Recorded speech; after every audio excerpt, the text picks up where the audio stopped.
Now, let's see if I can see myself just to make my life easier.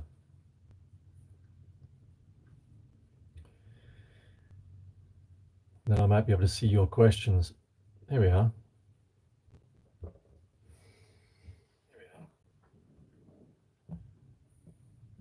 Oh, that doesn't help, does it? Apologies, bear with me. That doesn't help, does it? Apologies, bear with me.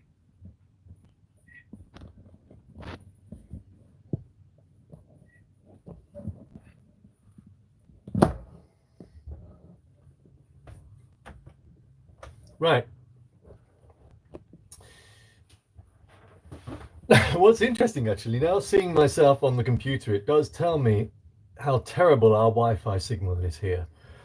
So I'm going to talk to you. I'm going to try and ignore that. If there's any questions, hopefully I'll see them come up. But this does remind me now that maybe it's a good thing we're only here for a couple of months. It's a shame. It's a nice house we've got in the village, but and the owners of which will be returning after a year out, probably in June, July, depending really on what goes on in this country and on this whole COVID situation. Anyway, that's not the point of this call. In about, oh crikey, in about 20 minutes time, I'll go live with the first day of my next course.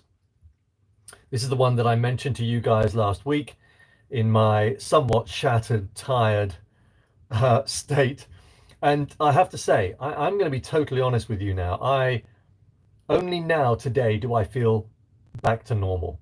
And in fact, even yesterday, I had a real sort of strange phase of just really needing to have a bit of rest and relaxation. I will tell you now, however, that if it weren't for all the practices that I employ, I think I'd probably be needing a little bit of extra time off.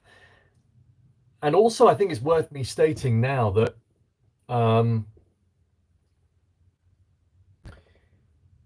that I've learnt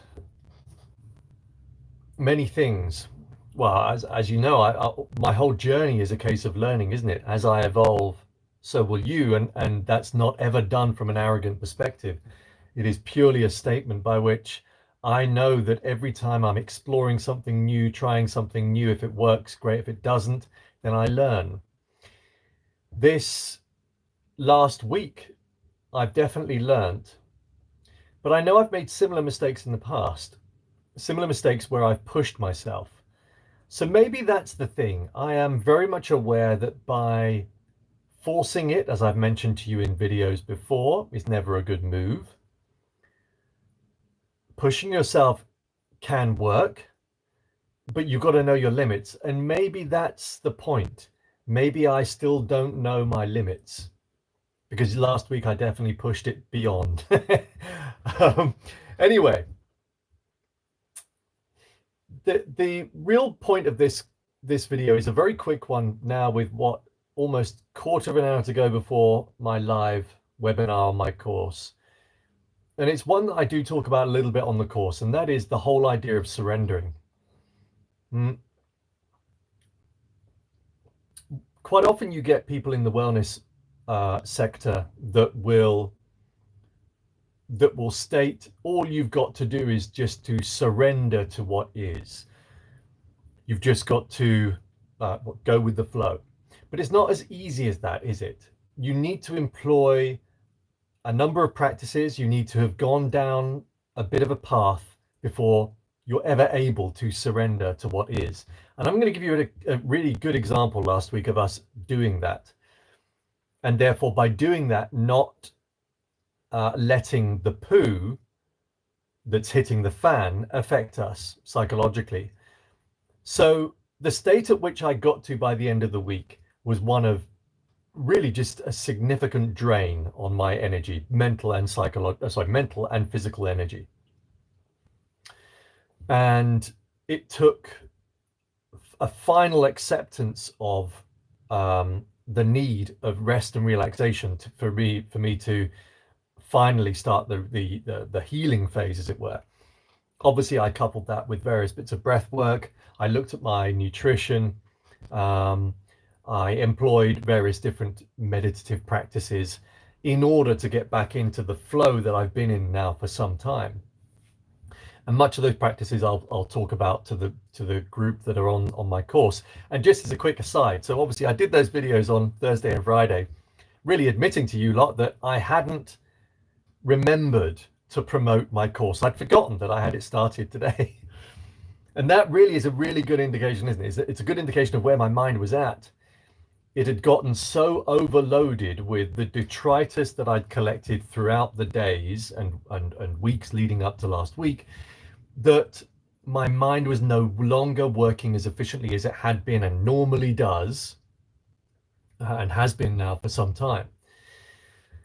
And I think I often fall into the trap of this belief that I am capable of everything. Nothing can affect me now. I'm enhanced. I say that jokingly.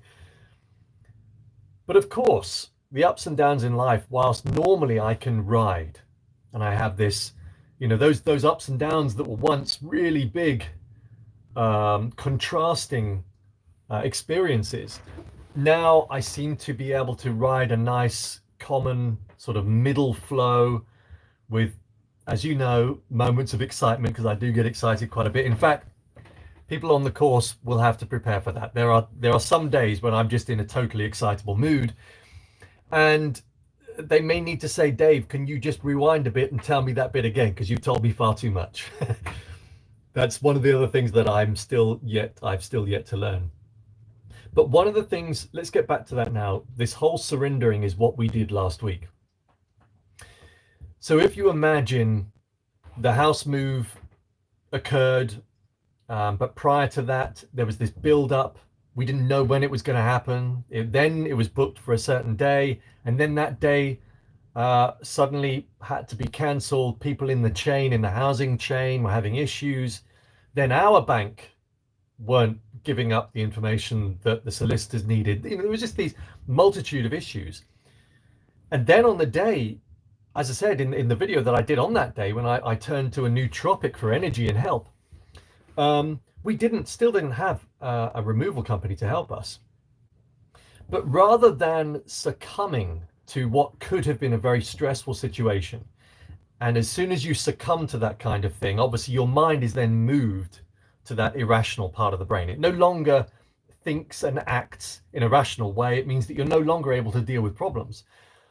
So we were all, I have to say, able, I include my 6.5-year-old son in this, though to be honest, he's always in a theta-controlled, lovely state anyway. But we were all able to retain this state of, yes, being drained of energy, mental and physical, but yet we were able to surrender to what was.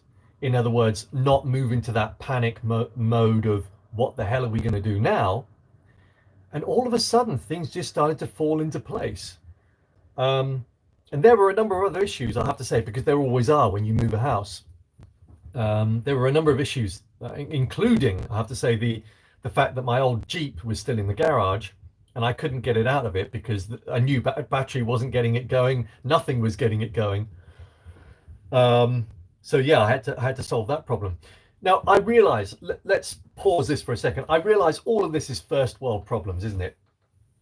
I am not saying in any way do I ever get to a point of feeling not grateful for what I have and for the life that we have. We are alive, we're full of beans. We have a roof over our head.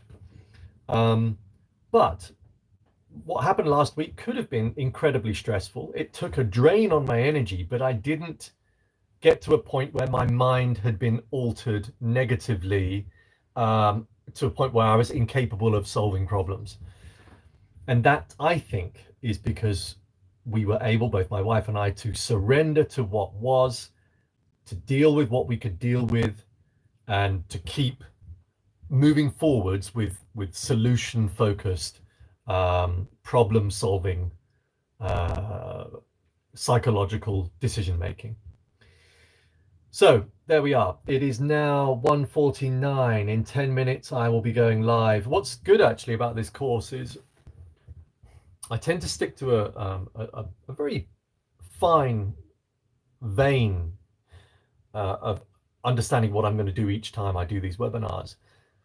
But I also still go with the flow and see where it leads to. And most of the time that works out.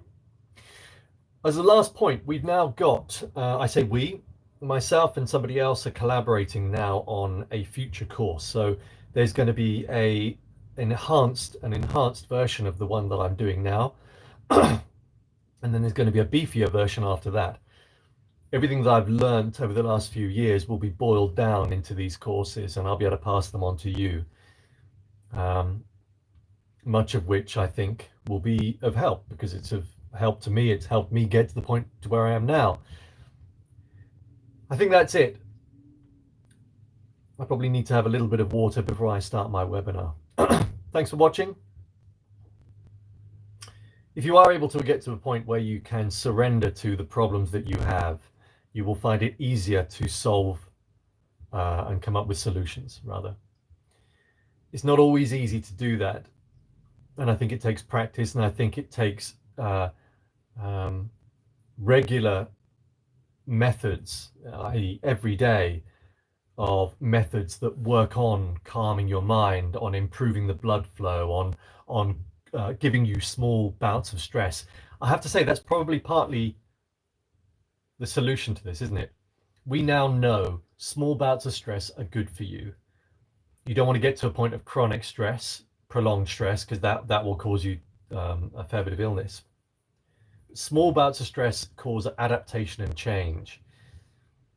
So if you can build that into your life with challenge, with cold therapy, because it's such an easy stress to build into your life, with a little bit of breath work that causes a bit of stress, do that every day. You are going to strengthen both your physiology and your psychology, and you will be better able to deal with problems where the poo really hits the fan. You'll be able to ride through them. They're not going to be easy. They're not going to be any easier, but your solution-focused mind will come up with ways of getting through it far easier than had you not employed these practices. I firmly believe that now, because that's what's happened to me. So I'm pretty confident it will happen to you. So anyway, there will be more chances for you lot to do this course and a bigger version of this course coming up soon. I'm going to enjoy now my time with the guys that did decide to sign up over the weekend. As I said, I think it was on Friday, I had one person doing the course. Now I have a few, which is great. So I'm looking forward to seeing them. If that's you, I'll see you in a minute. Goodbye for now.